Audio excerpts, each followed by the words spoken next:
Hello guys, कैसे हो आप सभी। आई होप सभी अच्छे होंगे। गाइस गाइस देखो, आपका जो एग्जाम है ESIC UDC का गाइस, ठीक है। इसके फॉर्म अभी चल रहे हैं गाइस। 15 फरवरी तक आपके फॉर्म चलेंगे। अप्लाई करने की डेट इसमें देखो गाइस, आपके पास 4000 प्लस वैकेंसी गाइस। और UDC की बात करूं तो इसमें मेरे पास कितनी वैकेंसीज है, मेरे पास 1800 प्लस वैकेंसीज है गाइस। तो इसको टारगेट करते हुए मैंने प्रीवियस ईयर का पेपर मैंने एक सॉल्व करवा दिया है। आज जो हमारा मॉक है ये हमारा दूसरा मॉक है गाइस। पूरा सॉल्यूशन कराऊंगा, जितने भी प्रीवियस ईयर के पेपर हुए थे उसका पहला करवा दिया, दूसरा मैं आज करा रहा हूँ। और आने वाले शिफ्ट में मैं जो मॉक बनाऊंगा ना, वो ऐसा मॉक बनाऊंगा जो आपके डेफिनेटली 90% क्वेश्चन क्या करेंगे, वहां से कवर अप करेंगे गाइस। तो ज्यादा देर ना करते हुए हमारे इस पेपर को स्टार्ट करते हैं गाइस। देखो गाइस, हमारे अब 5 क्वेश्चन देखो इस पे बेस्ड आया हमारे कोडिंग डिकोडिंग गाइस। अब इसमें अगर आप बिगिनर्स हो, मैं आपको बता दूं इसमें क्या करना होता है आपको। जैसे चेंज है, एटीट्यूड दैट पीपल है। अब कंफर्म नहीं कि चेंज का कोड मेरा ये होगा क्या, TH। एटीट्यूड का मेरा क्या होगा, ये BO। और जो मेरा इसका पीपल का MA होगा।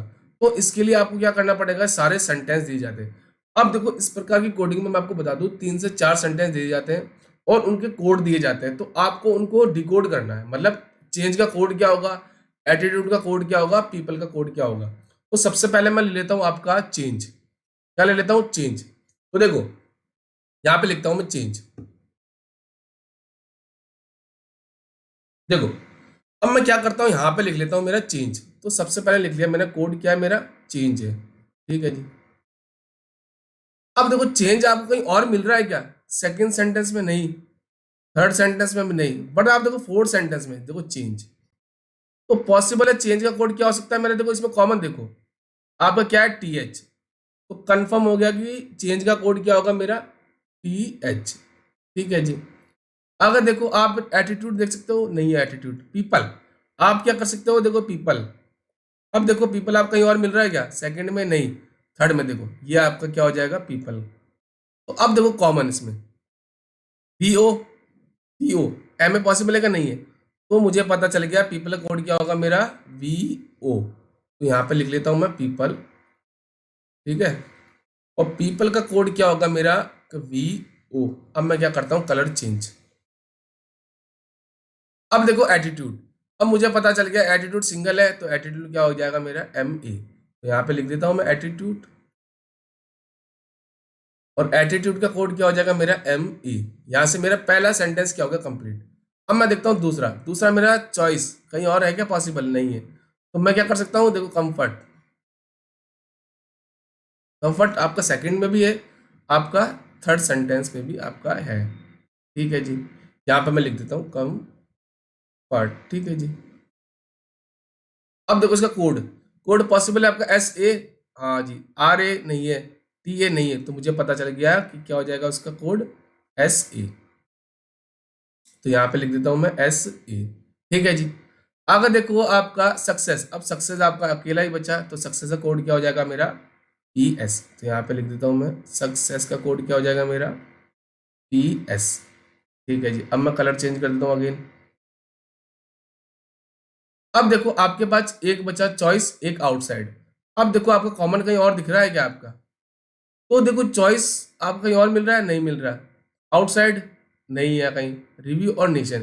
तो अब यहां से मेरे कोड क्या होगा, कंफर्म नहीं होंगे। देखो यहाँ पे लिख दो आप चॉइस और आउटसाइड। तो यहां से कोड क्या होगा मैं डिटरमाइन नहीं कर पाऊंगा। RA भी हो सकता है और TA भी हो सकता है। और जैसे आपका रिव्यू और नेशन का, तो रिव्यू और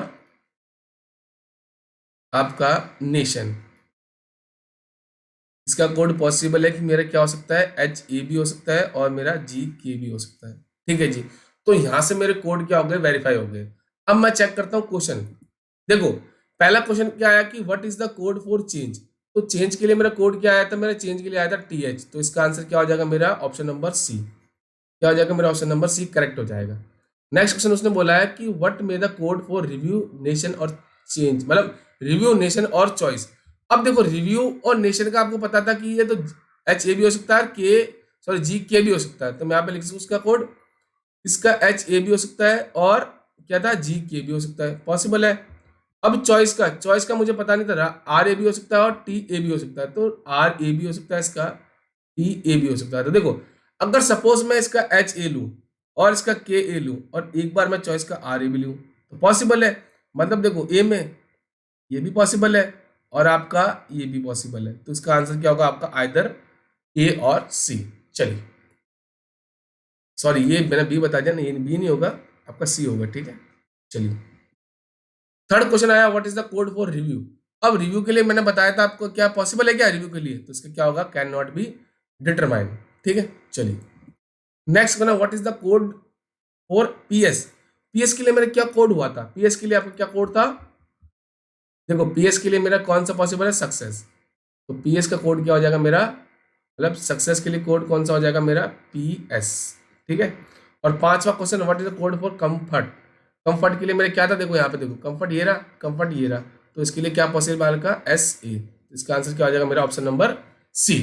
तो देखो यहाँ से मेरे इजी क्वेश्चन आते हैं, आपको प्री लेवल में आपको ऐसे क्वेश्चन मिलेंगे गाइस, आप इजीली 5 आराम से क्वेश्चन कर जाओगे, और 5 क्वेश्चन करते हैं आपके डबल मार्क्स, मतलब 10 क्वेश्चन, क्योंकि 10 नंबर हो जाएंगे, क्योंकि जो आपका ईएसआईसी यूडीसी का पैटर्न है कि एक क्वेश्चन आपका 2 नंबर का है, तो यहाँ से आपके 5 2 नहीं 10 मार्क्स आपके कंफर्म हो गए गाइस, ठीक है। चलिए, अब देखो नेक्स्ट आपका आया अल्फा न्यूमेरिक सीरीज। अब इसमें क्या आपको क्वेश्चन की मतलब लैंग्वेज क्या दे रहा है वो, ठीक है। अब इसने बोला कि what should be the come place of question mark, मतलब यहाँ पे क्या आएगा आपका, ठीक है जी। मैं चेक करता हूँ, देखो बी से मैं जाता हूँ एंड की तरफ, सबसे पहले तो बी मेरा ये रहा, इसमें 1 2 3, अगर मैं 3 प्लस करता हूँ, मतलब 1 2 3, तब मेरा एंड आता है। अब एंड से मैं पी जाता हूँ, देखो एंड से मैं मेरा पी, देखो 1 2 3 4, अब मतलब कॉन्जिक्यूट चल रहा है 3 के बाद 4। अब मैं चेक करता हूँ अगला, पी से मैं 7, पी से मैं 7 जाऊंगा, मतलब देखो 1 2 3 4 5, यहां से कंफर्म हो गया कि मेरे 3 4 5, अगला क्या होगा मेरा 6। तो देखो मेरे 7 से मैं 6 जाऊंगा, 1 2 3 4 5 6, तो यहाँ जो मेरा आंसर क्या होगा, ये हो जाएगा मेरा जे, मतलब क्वेश्चन मार्क की जगह मेरा क्या आ जाएगा, मेरा क्वेश्चन मार्क की जगह जे, तो ये मेरा क्या हो जाएगा यहाँ से कंफर्म आंसर। चलिए, अब देखो नेक्स्ट, नेक्स्ट बोला है कि हाउ मैनी सच सिंबल। अब एग्जाम्पल के तौर पे मैं आपको बताऊं, सबसे पहले आपको सिंबल लेना है, सबसे पहले सिंबल ले लिया मैंने एट द रेट।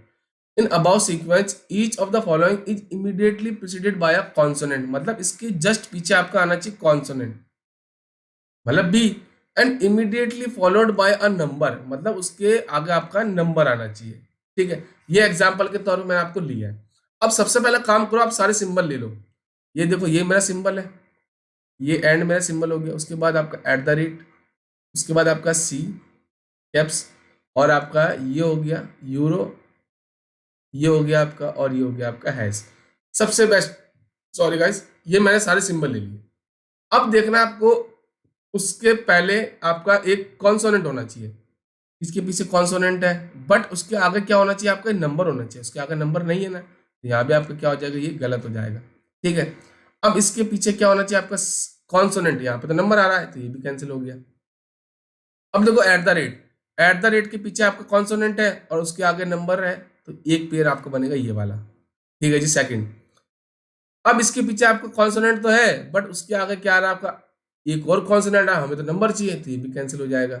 अब देखो यहाँ पे आपका देखो यहाँ पे नंबर आ रहा है, तो ये भी कैंसिल हो गया। अब देखो इसके पीछे आपका कॉन्सोनेंट तो आ रहा है, बट उसके पीछे क्या आपका एक अदर अनदर कॉन्सोनेंट आ रहा है, तो ये भी नहीं होगा।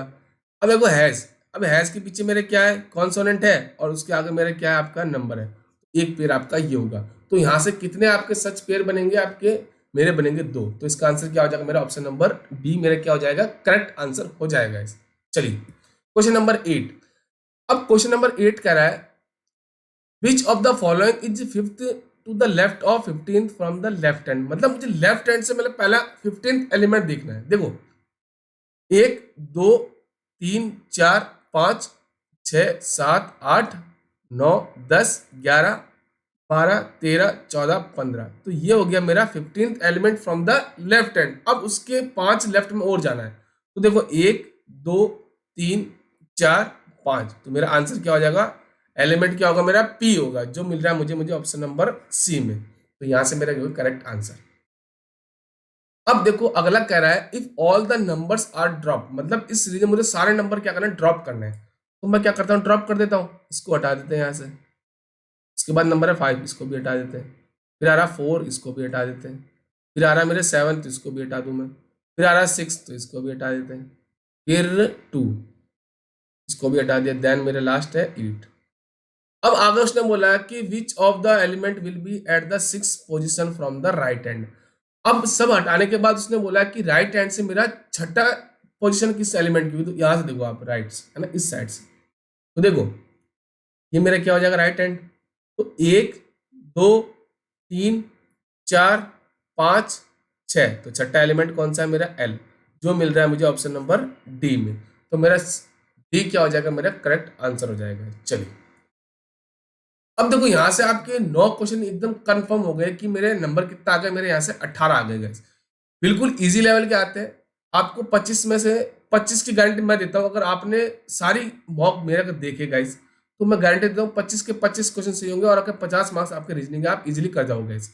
अब देखो ये क्वेश्चन आपका दिया है, एक एडजस्टमेंट आपका वर्ड दिया है। तो सबसे पहले मैं लिख लेता हूँ एडजस्टमेंट। एडजस्टमेंट। अब गाइस इस क्वेश्चन में क्या करना होता है, इसमें क्या होता है, आपको देखना होता है सीक्वेंस। सीक्वेंस कैसे है, जैसे ए के बाद आपका बी आता है, बी के बाद सी, सी के बाद डी। मतलब जैसे आपके इंग्लिश अल्फाबेट में नंबर्स आते हैं वैसे आपको इसमें देखने हैं। इसके लिए आप चाहे बैकवर्ड भी जा सकते हो और फॉरवर्ड भी आप जा सकते हो। अब जैसे सबसे पहले मैं क्या करता हूँ, ए पकड़ता हूँ। ए से मैं B C D E F G H I J, नहीं होगा। चलिए अब देखते हैं डी। डी से देखो बैकवर्ड नहीं है ना, तो D D D E F G H I J K L, मतलब डी भी नहीं होगा। अब J, J K L M N O P Q, नहीं होगा। अब देखो U, U V W X, नहीं है ना, U V W X Y चाहिए। अब देखो S, S T U V, नहीं होगा। एस टी, तो देखो एस और टी ये हो गया। अब मैं आगे भी चेक करूंगा, S T U V W X, नहीं है जी। अब देखो टी, टी यू वी नहीं है possible, T U V possible नहीं है। बट देखो M, M N O P Q नहीं है, एम एन ओ पी नहीं है। अब देखो ई, ई एफ जी एच आई जे, तो देखो ई से आप क्या आ रहे हो, जी। जैसे आपका इंग्लिश अल्फाबेट में आ रहा है वैसे इसमें भी आ रहा है, ई एफ जी। अब देखो N, N O P Q R S T नहीं है, T U V W X अब नहीं है। तो मेरे कितने पेयर बनेंगे, मेरे बनेंगे 2 पेयर, एक तो ये वाला और एक ये वाला। तो इसका आंसर क्या हो जाएगा, मेरा option number B correct answer हो जाएगा। चलिए अब देखो गाइस, आपके पास इसने बोला है एक इक्वेनेमिटी आपका वर्ड दिया है। इसने बोला if in the above word all the letters are arrange in alphabetic order, मतलब इनको आपको अल्फाबेटिक ऑर्डर में आपको अरेंज करना है। देखो सबसे पहले मेरा क्या आता है, ए, तो यहाँ पे लिख दो ए। उसके बाद देखो आपका क्या आता है, आपका ई आता है ना, इसको लिख दो ई। उसके बाद क्या आता है आपका आई, आई एक तो ये वाला हो जाएगा, एक आई आपका ये हो जाएगा, ठीक है जी, आई और आई। अब उसके बाद क्या आ रहा है मेरा, एम एन आता है, तो एम हो जाएगा मेरा, ये आपका एम, ये मेरा एन, ओके जी। अब मेरे क्या बचा, एक बचा मेरा क्यू यू टी वाई, तो इसमें क्या आता है मेरा, क्यू आता है पहले, तो यहाँ पे लिख दो क्यू। फिर आता है मेरा टी, फिर आता है मेरा यू और लास्ट मेरा आता है वाई। सबसे पहला मैंने काम ये कर दिया, उसने बोला था अच्छा राइट टू लेफ्ट करना था गाइस। चलिए चलिए इसको मैं लिख देता हूँ, ए ई आई आई, फिर आपका M N Q T U और वाई। आपको राइट टू लेफ्ट करना था, मैंने लेफ्ट टू राइट कर दिया, तो इसको यहां से हटा दो। अब देखो अब उसने क्या बोला आगे, आगे बोला है कि राइट टू लेफ्ट करने के बाद आपको देखना है कि will be remain at the, मतलब उसकी पोजीशन कौन सा ऐसा अल्फाबेट है जिसकी पोजीशन आपकी चेंज नहीं हुई। देखो ई की हो गई आपकी, क्यू की भी हो गई आपकी, यू की भी हो गई, ए की भी हो गई, देखो एन, एक क्या हो जाएगा मेरा एन, ठीक है जी। उसके बाद आपकी आई की भी हो गई, इस एम की भी हो गई और ये आपका आई हो गया सेम, टी की भी हो गई और आपकी वाई की भी होगी। तो मेरे कितने आंसर होंगे, 2 ऐसे अल्फाबेट है जिसकी पोजीशन चेंज नहीं हुए, तो ऑप्शन नंबर सी क्या हो जाएगा मेरा करेक्ट आंसर हो जाएगा। चलिए नेक्स्ट।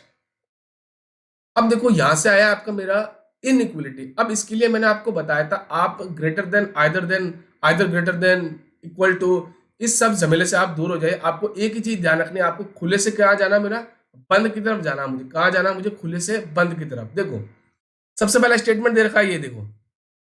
अब उसके बाद कॉन्क्लूजन कह रहा है कि डी आपका इक्वल टू किसका होना चाहिए, एफ के। यहाँ पे है क्या, पॉसिबल नहीं है, तो मेरा पहला क्या हो जाएगा, यहाँ से कैंसिल। दूसरा देखो, मेरा कह रहा है कि मुझे ए से मुझे एफ की तरफ जाना है। ए से मैं ई जा सकता हूं और ई से मैं एफ जा सकता हूं। और एक चीज मैंने आपको बताई थी, आइदर इक्वल टू और ग्रेटर देन में, और ग्रेटर देन में आपको प्रायोरिटी हमेशा देनी इसको। तो प्रायोरिटी किसको मिलेगी, इसको। तो इसका मतलब ये आपका क्या हो जाएगा, ग्रेटर देन किससे हो जाएगा, एफ से। तो जो मेरा आंसर क्या होगा, option number B, only conclusion second is follow. चलिए नेक्स्ट में बोला है आपको, ये स्टेटमेंट दे रखा है, इसमें बोला है कि पहला कंक्लूजन, एस से मुझे डी की तरफ जाना है। तो एस से मैं ई जा सकता हूँ, पॉसिबल है, बट मैं ई से जी नहीं जा सकता, नहीं जा सकता ना। तो यहाँ से मेरा आंसर क्या हो जाएगा, कैंसिल। तो मेरा पहला क्या हो जाएगा, मेरा कैंसिल हो जाएगा। सेकंड कह रहा है मुझे ई से डी की तरफ जाना है, मैं ई से जी ही नहीं जा सकता गाइस। यहाँ पे मेरा क्या होगा, रास्ता ब्लॉक हो गया। तो मेरा ये भी क्या हो जाएगा, कैंसिल। तो जो मेरा आंसर होगा, नाइदर 1 और 2 कॉन्क्लूजन फॉलो, दोनों ही मेरे फॉलो नहीं करेंगे गाइस। चलिए देखो भाई, यहां से आपके 13 क्वेश्चन एकदम परफेक्ट हो गए, इजी वे में लिया है। मैं चाहता तो आपको बॉक्स बेस्ड पजल भी स्टार्टिंग में ले सकता था, बट मैं आपको ऐसी तैयारी कर रहा हूं कि आप वो क्वेश्चन पहले देखें जो मैं इजीली कर जाऊं, कि मेरा अगर टाइम है, मैं 2 मिनट से 3 मिनट में इस सारे क्वेश्चन को मैंने कर लिए। आपको ऐसा कॉन्फिडेंस दूंगा। अब मेरे को 13 क्वेश्चन मेरे यहाँ से सही हो गए। मेरे कितने नंबर आ गए, मेरे 26 नंबर में से यहाँ से कन्फर्म हो गए। अब देखो, आपको यहाँ से मिली एक पजल आई है जो मेरी मंथ बेस्ड पजल है। अब इसमें आपको डबल वेरिएबल दे रखा है, एक तो आपको पर्सन दे रखे हैं, और उसके बाद उसने बोला कि डिफरेंट डिफरेंट प्लेसेस में वो क्या करते हैं, वैकेशन के लिए जाते हैं। देखो यहाँ से, ठीक है जी। चलिए, ये आपका हिंदी के लिए है, स्क्रीनशॉट ले लीजिए, कोशिश करें, खुद ट्राई करें, 2 से 3 मिनट का वीडियो पॉज करें, अदरवाइज मेरा सॉल्यूशन देखेगा इस। चलिए देखो, सबसे पहले उसने क्या बोला, मेरा 7% है, और मेरे मंथ दे रखे जनवरी टू आपके अगस्त। ठीक है जी, मैं क्या करता हूँ, लिख लेता हूँ। सबसे पहले मेरा जनवरी, ठीक है, फिर आ रहा है मेरा मार्च, फिर अप्रैल, फिर आ रहा मेरा मई, देन जून, देन जुलाई, लास्ट मेरे क्या है, अगस्त। ठीक है जी। तो सबसे पहला काम आप यही करिए, एक टेबल बना लीजिए और सारे आपको लिख लेने गाइस। और उसके बाद आप क्या करो, ऐसी इंफॉर्मेशन को पकड़ो जो मेरी डेफिनेट है, और जो मेरी पॉसिबिलिटीज वाली है उनको आप चेक करते रहो गाइस। ठीक है, चलिए अब मैं क्या करता हूँ, कलर चेंज। अब देखो, यहां से आपको स्टार्ट होती है, B goes in a month of which has even number of days. अब मैं आपको एक चीज बता दूं, आपके डेज कितने होते हैं। जनवरी में आपके होते हैं 31 दिन, है ना। मार्च में होते हैं आपके 31, अप्रैल में होते हैं आपके 30, और मई में आपके होते हैं 31, जून में होते हैं आपके 30, और जुलाई में होता है आपके 31, और अगस्त में होता है आपके 31। तो यहां से मुझे डेज पता चल गए कौन से महीने में कितने दिन होते हैं। तो उसने बोला कि B goes in a month which has even number of days. Even वाले आपके पास 2 ही है, एक तो अप्रैल है, एक आपके पास जून है। तो यहां से मुझे पता चल गया कि 2 पॉसिबिलिटी होगी मेरी, क्या होगी 2 मेरी पॉसिबिलिटीज होगी गाइस। तो मैं क्या करता हूं, दोनों चेक करता हूं। ठीक है, बी मेरा एक बार क्या होगा, अप्रैल मंथ में आ जाएगा, और एक बार मेरा बी जून मंथ में आ जाएगा। ठीक है जी। और आगे बोला कि 2% goes between B and 1 who goes Noida. मतलब बी और नोएडा के बीच में आपके कितने परसेंट आएंगे, वो आएंगे आपके पास 2। ठीक है, ये बोला है। अब फर्स्ट केस देखो, ये वाला बी पॉसिबल है, बट बी के आगे ऊपर पॉसिबल है क्या, नोएडा नहीं है, तो 1 2, तो नोएडा की जगह आएगी आपकी जुलाई मंथ में। ठीक है, जो पर्सन आपका नोएडा जाता है ना, वो आपका जुलाई मंथ में आएगा। सेकंड केस देखो, 1 2, तो नोएडा वाला पर्सन क्या होगा, मेरा मार्च मंथ में जाता है। ठीक है जी। तो ये मेरी क्या है, डेफिनेट इंफॉर्मेशन है गाइस। ठीक है, चलिए इसको यहां से मैं हटा देता हूं। चलिए अब देखिए आगे, the one who goes Patna just before go the one who goes Pune. मतलब पुणे जो पर्सन जाता है ना, उसके जस्ट बिफोर कौन जाएगा, आपका पटना वाला पर्सन। ठीक है जी, ये मैंने कर लिया नोट डाउन। आगे बोला है कि the one who goes Pune in gone in a month which has even number of days, मतलब आपको जो पर्सन आपका 30 दिन वाले में आएगा। ठीक है जी। अब मैं क्या कर सकता हूँ, चेक करता हूँ, मेरे हमें पता था कि मेरे पास दो है मंथ ऐसे कि जो इवन है, एक तो अप्रैल मंथ है, एक मेरा जून मंथ है ना, यही पॉसिबल है ना। तो पुणे मेरा यहाँ पॉसिबल है और पुणे मेरा यहाँ भी पॉसिबल है। सेकंड केस में अगर मैं पुणे को यहाँ पे लेता हूँ तो उससे पहले पटना वाला पॉसिबल नहीं है। तो सेकंड केस में मुझे पता चल गया पी मेरा जो बी है ना मेरा वो पुणे जाएगा और उसके जस्ट बिफोर वाला पर्सन मेरा पटना जाएगा। बट ये सेकंड केस में मेरी क्या है, भी पॉसिबिलिटीज है। ठीक है जी, मैं भी लिख के रखता हूँ। Only one person goes between the one who goes Patna and G, G who goes to Agra. मतलब क्या है, आपके पटना जाता ना जो पर्सन, उसके और जी के बीच में आपका एक पर्सन है और जी मेरा आगरा को जाता है। ठीक है जी, ओके। अब देखो आप क्या कर सकते हो, अगर सपोज आप क्या कर सकते हो, देखो मैं क्या करता हूं, अगर इसको लेता हूं, इसको पुणे को यहाँ पे पटना, तो भी जी यहाँ पॉसिबल है। अगर मैं पुणे पटना जी मेरा, अब देखो मैं क्या करता हूँ, चेक करता हूँ आपका। मैं पुणे को यहाँ पे लेता हूँ, है ना, और मैं पटना को यहाँ पे लेता हूँ। ओके, पुणे और जी के बीच में देखो पटना और जी के बीच में आपका एक पर्सन है, यहाँ तो पॉसिबल नहीं है बट यहाँ तो पॉसिबल है। अब मेरी यहाँ भी डाउटफुल है अभी, तो मैं क्या करता हूँ, इसको अभी डाउटफुल में ही रखता हूँ आपको। ठीक है, आपको सारी इंफॉर्मेशन एक बार लिख के देन मैं इसको समझाता हूँ गाइस। चलिए, आगे बोला कि D goes after B, B के बाद कहीं आपका कौन आएगा, डी आएगा। ठीक है जी, okay. Four person goes between A and the one who goes Delhi, मतलब आपका जो पर्सन आपका दिल्ली जाता है ना, और उसके और ए के बीच में चार पर्सन आएंगे, एक दो तीन चार। अब ये पॉसिबल है कि दिल्ली मेरा ए के ऊपर भी आ सकता है और नीचे भी मेरा आ सकता है। ठीक है जी। The one who goes Jaipur goes after one who goes Delhi, मतलब आपका जो पर्सन जयपुर जाता है ना, वो दिल्ली जाने वाले पर्सन के बाद में जाता है। ठीक है जी, ओके, यहाँ पे मैं लिख लेता हूँ। आगे बोला कि B does not go Jaipur, मतलब बी आपका कंफर्म हो गया कि जयपुर नहीं जाता। ठीक है जी। नाइदर डी और she goes Pune and Jaipur, मतलब क्या है, जो आपके डी एंड सी है ना, वो दोनों आपके ना तो वो पुणे जाते हैं ना ही वो मेरे जयपुर जाते हैं। ठीक है जी। लास्ट बोला है कि एफ जस्ट आफ्टर डी, मतलब डी के जस्ट बाद मेरा कौन सा पर्सन आएगा, मेरा एफ आएगा। ठीक है जी। चलिए, यहां से मैंने सारी इंफॉर्मेशन को लिख लिया है। अब मैं क्या करता हूं, चेक करता हूं गाइस, क्या करूंगा मैं, चेक करूंगा गाइस। देखो, अब डी के बाद बी के बाद डी आएगा ना, ये बोला था ना उसने, है ना। डी के बाद डी यहाँ पॉसिबल है, एफ आएगा। डी यहाँ भी पॉसिबल है, एफ यहाँ भी आएगा। डी यहाँ पॉसिबल है, एफ मेरा यहाँ पे आएगा। बट आप सेकंड केस देखो, डी के बाद डी ये हो जाएगा और डी के जस्ट बाद आपका एफ हो जाएगा। यहाँ से तो मेरी पॉसिबिलिटीज क्या हो गई, चेक हो गई। बट मेरी पहला केस क्या है, कंप्लीट नहीं हो रहा है। और पटना और जी के बीच में एक पर्सन आएगा, पटना जी यहाँ पर पॉसिबल नहीं है, तो जी मेरा यहाँ तो आ जाएगा, बट जी मेरा आगरा को जाएगा। तो यहाँ से मेरा सेकंड जो केस है ना, क्या हो गया, मेरा कैंसिल हो गया। मेरा आंसर क्या आएगा, फर्स्ट केस से आएगा। ये मेरा कंफर्म हो गया यहाँ से। ठीक है, तो इसको यहाँ से हटा देते गाइस। चलिए, इसको यहाँ से हम हटा देते हैं। जो मेरा आंसर आएगा वो मेरा फर्स्ट केस से ही आ जाएगा गाइस। चलिए, अब मैं क्या करता हूँ, चेक करता हूँ। देखो, आप क्या कर सकते हो, आप इसको चेक कर सकते हो, है ना। देखो, आप क्या कर सकते हो, एक बार पुणे को जून मंथ में ले लो आप, है ना। ओके जी,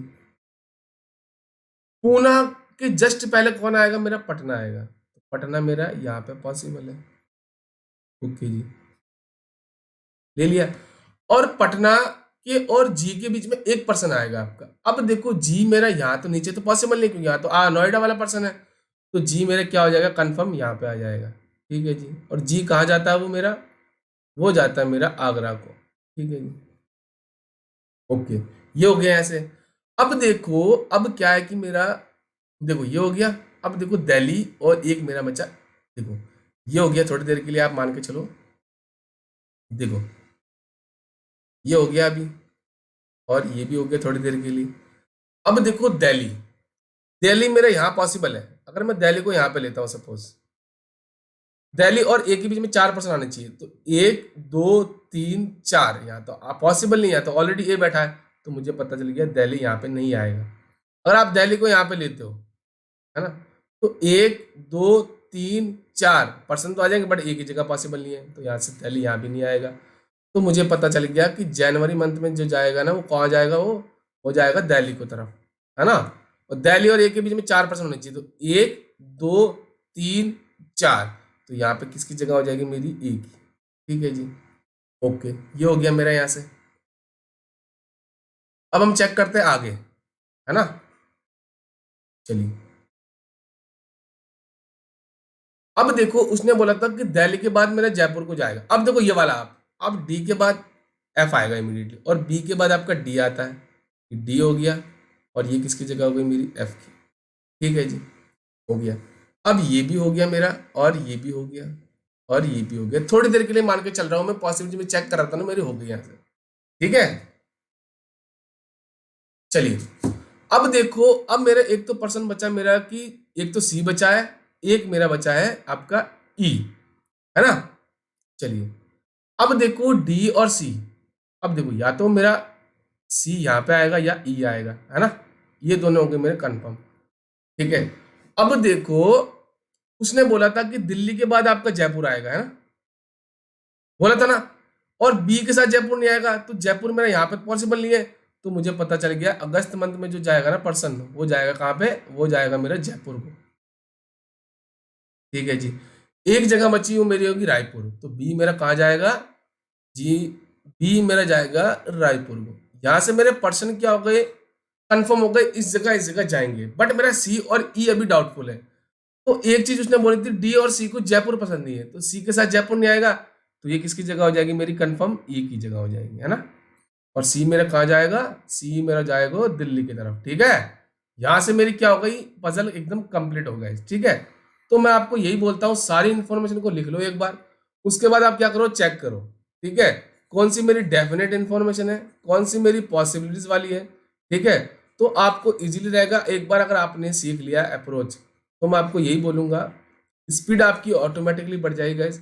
आप कोशिश करो, पहले बेसिक क्लियर करो अपने सारे, इस वीडियो में फोकस नहीं करो अभी, अभी just focus on accuracy, then you will get a success after speed. Okay, मतलब क्या है, स्पीड प्लस एक्यूरेसी अगर आपकी मिल जाती है ना, तो आपको डेफिनेटली सक्सेस मिल जाएगा। ठीक है, चलिए नेक्स्ट देखो, 19 से 20 दो क्वेश्चन मेरे आए हैं मेरे ब्लड रिलेशन पे गाइस। ठीक है, चलिए, इसने क्या बोला,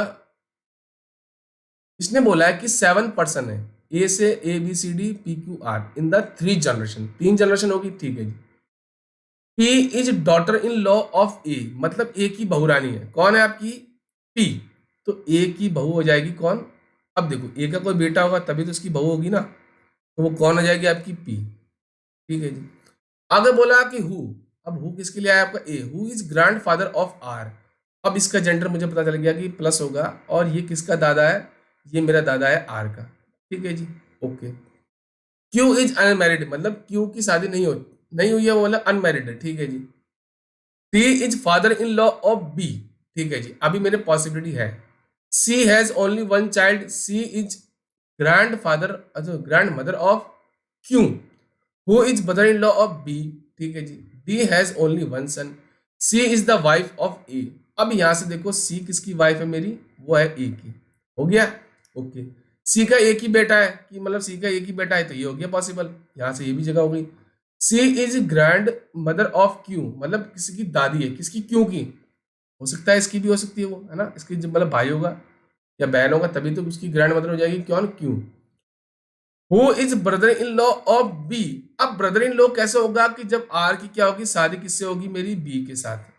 ओके जी, इसका जेंडर मुझे पता चल गया, क्यू अनमैरिड है, डी का एक ही बेटा है। अब डी का एक ही बेटा कैसे पॉसिबल है कि वो डी क्या हो आपका, ये हो, है ना, डी आपका ये हो, only one son, D has only one son, मतलब ये सन होगा आर, और आर मतलब बी का जेंडर मुझे पता चल गया, क्या हो गया, वो मेरा बहू हो जाएगी किसकी, डी और पी की। तो यहां से मुझे पता चल गया कि मेरे सारे जेंडर भी कंप्लीट हो गए, मेरे 3 जनरेशन भी आ गए। अब मैं जाता हूं क्वेश्चन की तरफ। क्वेश्चन कहता है कि how is B related to P, मतलब बी का रिलेशन बताता मुझे पी की तरफ। अब बी देखो आपका ये रहा और पी आपका ये रहा, तो सॉरी, तो पी क्या हो गया यहाँ से, किसकी सास होगी आपकी, बी की, तो बी क्या होगी, बहुरानी, किसकी होगी आपकी, ये हो जाएगा आपका, बी क्या हो जाएगा आपका, डॉटर इन लॉ। तो इसका आंसर क्या होना चाहिए मेरा, नन ऑफ दिस। ठीक है, चलिए नेक्स्ट कहता है how is C related to D, C का रिलेशन बताना मुझे डी के साथ। तो सी क्या है आपका, क्या है सी, देखो, हाँ सी का बताना डी के साथ, सी आपका ये रहा और इसका बताना डी के साथ, तो सी क्या हो जाएगा आपका, ग्रैंड मदर। सॉरी गाइस, यहाँ पे मैंने कुछ गड़बड़ तो नहीं कर दी।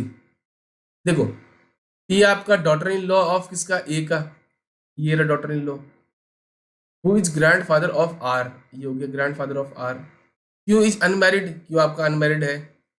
D is father in law of B, D is father in law of B, हो गया, पॉसिबल है। C has only one child, C का एक ही चाइल्ड है, ये रहा।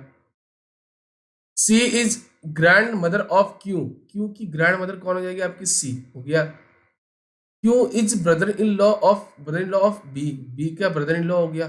ठीक है, D has only one son, D का एक ही सन है आपका, ये हो जाएगा। अच्छा रुकिए, उसने एक ही सन बोला था, तो आपका क्यों, अरे रुकिए रुकिए रुकिए रुकिए, यहाँ पे हमने क्या कर दिया, इसका जेंडर चेंज कर दिया गाइस। चलिए चलिए, तो इसका भी आंसर गलत हो जाएगा आपका। ठीक है, चलिए चलिए, रुकिए रुकिए, इसमें क्या होगा, ये आपका क्या होगा, आर आपका क्या हो जाएगा, बेटी हो जाएगा, और बी आपका क्या हो जाएगा, आपका हस्बैंड किसका, आर का। अब देखो उसने बोला बी का रिलेशन बता पी के साथ, तो बी क्या हो जाएगा आपका, सन इन लॉ, क्या हो जाएगा मेरा, सन इन लॉ किसका हो जाएगा, पी का। आगे बोला था सी का रिलेशन बताना डी के साथ, तो सी का रिलेशन बताना डी के साथ, तो सी क्या हो जाएगा आपका, देखो ये तो सेम है, तो सी का रिलेशन बताना मुझे डी के साथ, तो सी क्या है आपका, mother in law, mother in law होना चाहिए यहाँ पे, क्या होगा, मदर इन लॉ मेरे क्या हो जाएगा, करेक्ट आंसर हो जाएगा, क्या हो जाएगा, सॉरी सॉरी, ये क्या होगा आपका, मदर होगा, मदर होगा, सॉरी सॉरी,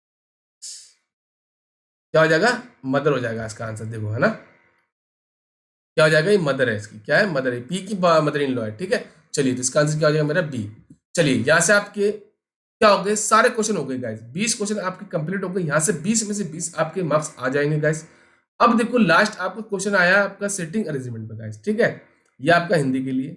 चलिए देखो, इसने बोला आपका 8 पर्सन है आपके सिटिंग इन अ लीनियर रो, कितने आपके 8, तो 1 2 3 4 5 6 7 8, 8 पर्सन हो गए। Some are face north and some are face south, मतलब कुछ का फेस नॉर्थ की तरफ है और कुछ का फेस साउथ की तरफ है। ठीक है जी, not more than 2 person sit adjacent to face same direction, मतलब दो से ज्यादा आपके पर्सन सेम डायरेक्शन में नहीं होंगे, या तो देखो दो हो सकते हैं, दो से कम भी हो सकते हैं। अगर 3 हो गए तो वहां पे आपका क्या हो जाएगा, वो क्वेश्चन गलत हो जाएगा। चलिए अब देखो यहां से इंफॉर्मेशन मेरी स्टार्ट होती है। देखो सी शिट इमीडिएट राइट ऑफ ई, मतलब ई के इमीडिएट राइट में कौन बैठेगा, मेरा सी बैठेगा। ठीक है जी, आगे बोला है कि G sit one of the extreme end of the row, मतलब आपका जी किसी एंड पे आएगा। अब वो लेफ्ट हैंड पे भी आ सकता है कि और राइट हैंड पे भी आ सकता है, तो मैं दोनों केस लेता हूँ, 1 2 3 4 5 6 7 और 8। ठीक है जी, ये मेरे 8 पर्सन है, ये मेरा केस फर्स्ट हो जाएगा और ये मेरा सेकंड केस हो जाएगा। अब जी मेरा एंड पे बैठा है, एक बार जी को मैं लेफ्ट हैंड पे ले लेता हूँ और एक बार मैं राइट हैंड पे ले लेता हूँ। ठीक है जी, उसके बाद उसने बोला कि 2 person sit between G and H, G और एच के बीच में 2 पर्सन, 1 2 एच मेरा फर्स्ट केस में यहाँ पे आ जाएगा, सेकंड केस में 1 2 एच मेरा यहाँ पे आ जाएगा। ठीक है जी, आगे देखो, आगे बोला F sit third left of F, sorry H की, है ना, ये देखो। अब एच के अगर आप इसको नॉर्थ लेते हो तो 1 2 3, या तो पॉसिबल नहीं एफ की जगह, तो इसका साउथ लेना पड़ेगा, तो 1 2 3 ये हो जाएगा मेरा एफ की जगह। सेकंड केस में एच को मुझे नॉर्थ की तरफ लेना पड़ेगा, तो भी 1 2 3 ये किसकी जगह हो जाएगी, मेरी एफ की। ठीक है जी, okay. Immediate neighbour of H face opposite direction to each other, मतलब जो एच के पड़ोसी है ना एक दूसरे के अपोजिट होंगे, एक नॉर्थ है तो दूसरा साउथ होगा, अगर दूसरा नॉर्थ है तो पहला साउथ होगा। ठीक है जी, 3 person sit between F and E, E और एफ के बीच में 3 पर्सन आएंगे। देखो फर्स्ट केस 1 2 3, ये किसकी जगह हो जाएगी, मेरी ई की। ठीक है जी। सेकंड केस 1 2 3, ये किसकी जगह हो जाएगी मेरी ई की। अब देखो ये वाली ई के इमीडिएट राइट में सी है, तो इसके राइट में कैसा आएगा, आपको साउथ फेस लेना पड़ेगा ई का, तभी आपका सी यहाँ पे पॉसिबल है। सेकंड केस में ई का फेस अगर आप नॉर्थ लेते हो तभी आपका सी यहाँ पे पॉसिबल है। ठीक है जी, ओके। अगर देखो सी फेस, अब देखो एच के इमीडिएट नाइबर आपके ऑपोजिट डायरेक्शन में थे। फर्स्ट केस देखो एच का नाइबर आपका साउथ है, तो ये क्या हो जाएगा मेरा नॉर्थ है। सेकंड केस ये अगर नॉर्थ है ही, तो ये क्या हो जाएगा मेरा साउथ हो जाएगा। ठीक है जी।